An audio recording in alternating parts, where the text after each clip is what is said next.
தமிழ்நாட்டில் ராணிப்பேட்டைன்னு சொன்னா அதை கேள்விப்படாதவர் யாரும் இருக்க மாட்டார்கள். ஆனா அந்த பேருக்கு பின்னால் இருக்கும் ஆழமான வரலாறை எத்தனை பேருக்கு தெரியும்? ஒரு நகரத்தின் பெயர் ஒரு ராணியின் நினைவாக உருவானது என்றால் அதன் பின்னால் ஒரு ஆழமான வரலாறு இருக்கத்தானே செய்யும். அந்த வரலாற்றின் பெயர் ராணிப்பேட்டை. சாதாரணமாக தெரியும் இந்த நகரம் ஒரு காலத்தில் வீரர்களின் பாதச்சுவடுகளை சுமந்த மண். ராணி என்றால் அரசி, பேட்டை என்றால் குடியிருப்பு.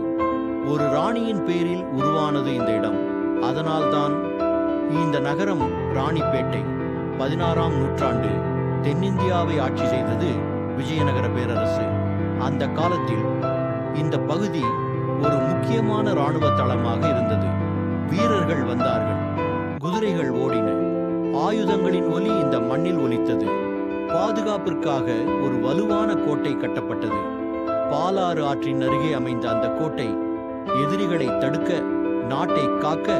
அதுதான் ராணிப்பேட்டை கோட்டை. விஜயநகர அரசர்களுக்கு பிறகு ஆற்காடு நவாப்கள் வந்தார்கள். ஆட்சி மாறியது, ஆனால் நகரத்தின் முக்கியத்துவம் மாறவே இல்லை. ஒவ்வொரு கல்லும் ஒரு காலத்தின் கதையை சொல்லியது. பின்னர் வந்தது பிரிட்டிஷ் ஆட்சி. வாள் பிடித்த காலம் முடிந்து தொழில் வளர்ந்த காலம் தொடங்கியது.